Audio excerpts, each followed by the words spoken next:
Hi everyone. ඔයාලා හැමෝම හොඳින් ඉන්නවද කියලා මං හිතනවා. අද මම ගෙනත් තියෙන්නේ මගේ Valentine recipe series එකේ first recipe එක. මේක no bake mini cheesecake dessert recipe එක. ඉතින් ඔයාලත් මං වගේ ඔයාලා ආදරය කරන කෙනාව homemade goodies දීලා surprise කරන්න කැමති නම් මේ recipe එක try out කරලා බලන්න. මං හිතන්නේ ඇත්තටම අපි හදලා දෙන දේක තමයි ලොකු sentimental value එකක් තියෙන්නේ. මේක හදන්න ලොකු දෙයක් ඕන වෙන්නෙත් නෑ. ඒ වගේම ඉක්මනින්ම හදා ගන්නත් පුළුවන්. මුලින්ම අපි බෝල් එකක් අරන් අපේ සුදු සීනි කෝප්ප කාලා දාලා ඒකටම අපේ ජෙලටින් ටික දාගන්න ඕනේ. ජෙලටින් මම අරන් තියනවා තේ හැඳි 1/2. මේ ටික දාලා ඉවර වෙලා ඊට පස්සේ අපි උතුරපු ගමන් උණු වතුර, ඒ කියන්නේ ගොඩාක් රස්නේ උණු වතුරෙන් තමයි මේක දිය කරගන්න ඕනේ. නිවිච්ච උණු වතුර ගන්න එපා. ඔයාලා මේ මන් දානවා වගේ උතුරපු ගමන් කෙටල් එකෙන් අරගෙන වතුර ටික දාන්න. ඊට පස්සේ අපි කිසිම ලම්ප් එකක් නැති වෙනකම් මේක හොඳට මික්ස් කරලා නිවෙන්න පැත්තකින් තියන්න ඕනේ. දැන් ඔයාලා මේ දකින්නේ මම අපේ චීස් කේක් බේස් එකට ඕන බිස්කට්ස් ටික කුඩු කරගන්නවා. ඊට පස්සේ අපේ බිස්කට් ක්‍රම්ස් ටික බෝල් එකකට දාලා ඒකට මේ වගේ දිය කරගත්ත බටර් ටිකක් දාගන්න ඕනේ. එතකොට තමයි අපේ බේස් එක හොඳට එන්නේ. ඊට පස්සේ බටර් ටිකයි බිස්කට් ටිකයි හොඳට ඉන්කෝපරේට් වෙනකන් අපි මික්ස් කරගන්න ඕනේ. හරියට මික්ස් වුණාම අර තෙත වැලි වගේ ටෙක්ස්චර් එකක් තියෙන්න ඕනේ. ඊට පස්සේ අපි චීස් කේක් එක හදන්න එක්ස්පෙක්ට් කරන මෝල්ඩ් එකට අපේ බිස්කට් බේස් එක දාගන්න ඕනේ. දැන් මම යූස් කරන්නේ සිලිකෝන් මෝල්ඩ් එකක්. එතකොට චීස් කේක් එක සෙට් වුණාම ලස්සනට ගලවලා ගන්න පුළුවන්. ඔයාලට මේ වගේ මෝල්ඩ් එකක් නැත්නම් ඔයාලට පුළුවන් ස්ප්‍රින්ග් ෆෝම් මෆින් ට්‍රේ එකක් නැත්නම් කප් කේක් ට්‍රේ එකක් යූස් කරන්න. මේ දෙකම නැත්නම් ඔයාලට පුළුවන් normal muffin tray එකකට කප් කේක් ලයිනර්ස් දාලා ගන්න.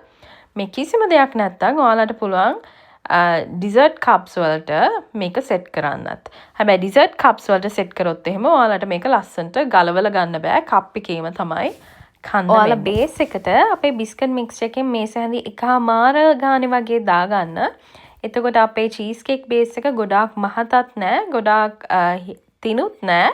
ගානකට ලස්සනට එනවා. ඔයාලට මේ ඉන්ග්‍රීඩියන්ට්ස් වලින් චීස් කේක්ස් මේ වගේ ඒවා 5ක් හදාගන්න පුළුවන්. මගේ බිස්කට් ක්‍රම්ස් නම් ටිකක් ඉතුරු වුණා. මම ඒක 6 වෙනි එකක් හදන්න පුළුවන් වෙයි කියලා බේස් එක දැම්මා. ඒ වුණාට අනිත් ඉන්ග්‍රීඩියන්ට්ස් මදි වුණා. හින්දා හරියටම 5යි හදාගන්න පුළුවන් වුණේ. ඊට පස්සේ අපි අපේ බිස්කට් බේස් එක පැතලි කරගන්න ඕනේ. ඔයාලට ඒක මම මේ කරනවා වගේ පොඩි ග්ලාස් එකක් අරගෙන කරන්නත් පුළුවන්. නැත්නම් ඔයාලට ඔයාලගේ ඇඟිලි පාවිච්චි කරලා මේක කරගන්න පුළුවන්. අපි හොඳට මේක පැතලි කරගන්න ඕනේ even layer එකක් එනකන්. ඒ කියන්නේ layer එක සමාන layer එකක් එනකන් අපි මේක පැතලි කරගන්න ඕනේ.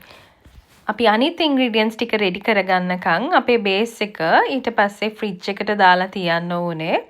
ෆ්‍රිජ් එකේ දැම්මට පස්සේ අර බටර් වල තෙත ගතිය ගිහිල්ලා මේක හොඳ dry and firm layer එකක් වෙනවා. දැන් අපේ බේස් එක ෆ්‍රිජ් එකේ තියෙද්දි අපි අපේ චීස් කේක් මික්ස් එක රෙඩි කරගන්න ඕනේ. මම දැන් මේ කරන්නේ ක්‍රීම් චීස් එකක් soften කරගන්න එක. ඔයාලා dessert එක හදන්න පැය 2-3කට විතර කලින් ඔයාලා ක්‍රීම් චීස් එක ෆ්‍රිජ් එකෙන් එළියට අරගන්න. එතකොට තමයි මේ වගේ ලේසියෙන්ම බීට් කරගෙන soften කරගන්න පුළුවන්. නැත්තම් එහෙම හයියෙන් තියෙද්දි ඒක කරගන්න අමාරුයි. ඊට පස්සේ ඔයාලා මේකටම දාගන්න ඕනේ වැනිලා. වැනිලා ටිකක් දාගෙන මේක හොඳට මික්ස් වෙනකම් බීට් කරගන්න. වැනිලා ටිකත් හොඳට මික්ස් වුණාට පස්සේ දැන් මම මේ ඇඩ් කරගන්නේ අපි මුලින්ම හදපු ජෙලටින් and සීනි මික්ස් එක. මේක හොඳටම නිවිලාද කියලා බලලා ඉන්න මික්ස් කරන්න කලින්. නැත්තම් එහෙම මේක අවුල් යනවා. එහෙනම් හොඳටම නිවිලා නම් විතරක් මේ වගේ ටික ටික දදා මික්ස් කරන්න. ඔක්කොම එක සැරේ දාන්නත් එපා. ඔයාලගේ මේ මික්ස් එක 3 පාරකට 4 පාරකට විතර කඩලා දාන්න. නැත්නම් මේක ලම්පි වෙනවා. ඔයාලා ජෙලටින් and sugar mix එක දාලා ටික වෙලාවක් බීට් කරගෙන යද්දි මෙන්න මේ වගේ කන්සිස්ටන්සි එකක් එනවා. එතකොට ඔයාලට පුළුවන් බීට් කරන එක නවත්ත ගන්න. ඊට පස්සේ අපිට තියෙන්නේ අපේ ෆුඩ් කලරින්ග්ස් ටික දාගන්න. දැන් මේක no bake cheese cake එකක් හින්දා අපි බේක් කරන්නේ නැහැ. ජෙලටින් වලින් තමයි අපේ cheese cake එක සෙට් වෙන්නේ. මම හදන්නේ අපේ cheese cake mix එක කලර් කරගන්න. මම red and white කරන්නේ. මම ඒ හින්දා white එකට ඕන ටික අපේ original bowl එකේම තියලා කලර් කරගන්න ටික විතරක් පොඩි bowl එකකට දාගත්තා. මං දෙකට බෙදලා වගේ තමයි ගත්තේ. දැන් මම මේ දාගත්තේ red gel food paste එක. ඔයාලට red gel food paste එක නැත්තම් liquid colouring දැම්මට කමන්නේ. red gel food paste වල පාට පොඩ්ඩක් තදයි normal liquid colouring වලට වඩා. එහෙනම් liquid colouring ගන්නවා නම් ඔයාලට පොඩ්ඩක් වැඩිපුර colouring එක දාගන්න වෙනවා. මම මගේ cheese cakes පහ හදන්නේ designs පහකට. first cheese cake එක හදන්න මම use කරන්නේ මගේ last recipe එකේ අර marshmallow pudding එකේ මම use කර marbling technique එකමයි. මේ වගේ අපේ පාට දෙකෙන් ටික ටික උඩට වෙනකන් දාගෙන ගිහිල්ලා උඩ marble කරගන්නයි තියෙන්නේ. දැන් මම උඩටම දාගෙන තියෙන්නේ. දැන් මේ වගේ toothpick එකක් අරගෙන designs ඇඳගෙන marble කරගන්න ඕනේ. එච්චරයි අපි අපේ first cheese cake එකට කරන්නේ. second cheese cake එකත් හරිම simple design එකක් තමයි මම කරන්නේ. මම අපේ second cheese cake එකේ mold එකෙන් 80%ක් විතර white color mixed එකෙන් තමයි fill කරගත්තේ. ඊට පස්සේ උඩ ටිකට විතරක් මේ විදිහට රතු පාට දාගන්නවා. මම මේකේ පොඩි design එකක් අන්තිමට කරනවා. මම ඒක ඔයාලට වීඩියෝ එකේ අන්තිම හරියේ පෙන්නන්නම්. මම අපේ third cheese cake එකේ උඩට වෙනකම්ම දාගත්තේ white color mixed එකෙන්. ඊට පස්සේ මේකට red mix එකෙන් මේ වගේ චූට්ටක් දාලා අපි මේකත් marble කරගන්න යන්නේ. දැන් first cheese cake එකේ අපි යට ඉඳන්ම red and white mix එකේ දැම්මේ. ඊළඟට මේක ඒකට වඩා වෙනස්. මොකද අපි මේක සම්පූර්ණයෙන් white කරලා උඩ විතරයි අපි red color use කරන්නේ. ඒකල ඒකත් අපේ අර first cheese cake එක වගේ toothpick එකක් අරන් පොඩ්ඩක් designs ඇඳගෙන marble කරගන්න තමයි තියෙන්නේ. මම අපේ fourth cheese cake එකේ උඩට වෙනකම්ම රතු පාට දැම්මේ. ඊට පස්සේ මේ උඩම හරියට විතරක් මම සුදු පාට mix එකෙන් චූට්ටක් දාගන්නවා. මොකද මම මේකට sprinkles දානවා. දැන් අතුම පාට cheese cake එකකට sprinkles දැම්මොත් එහෙම එච්චර පේන්නේ නැහැ. මම ඒකයි top part එකට විතරක් මේ විදියට සුදු පාට mix එකෙන් චුට්ටක් දාගන්නේ.